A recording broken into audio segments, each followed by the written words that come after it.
Let me ask you, finally, on trans rights. As I was talking to Angela Rayner, at the moment there are at least two major requirements before you can get the certificate for transitioning.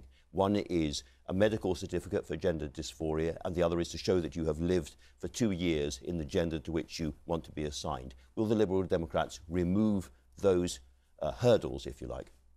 Yes. Look, this is a hugely difficult issue for many people who are finding that they are discriminated against, that they are finding themselves with significant mental health problems, that they really, really struggle with the way society responds to this issue, and particularly the way in which the media debate on trans issues becomes so vicious so quickly.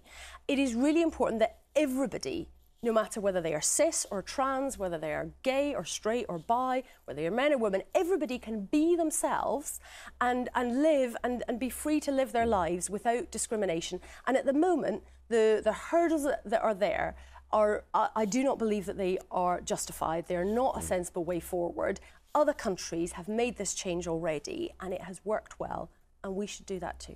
Under the Equalities Act, at the moment, there are certain so-called safe spaces, women's refuges and prisons and so forth, which are able to turn away trans people. Will you change the Equalities Act to stop that happening? There's not some kind of hierarchy of equalities.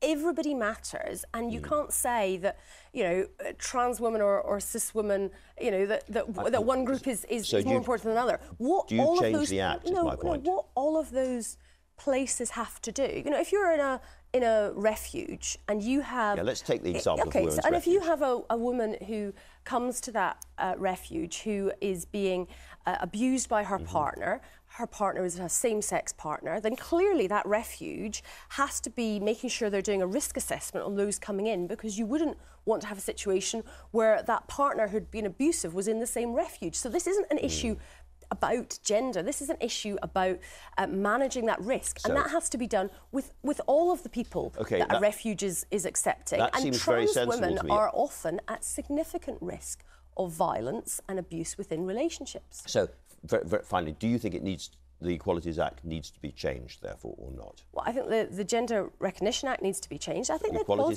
Equality Act does a good job. We have different protected characteristics because every individual in this country, no matter who you are, deserves to have protection on all of those different fronts.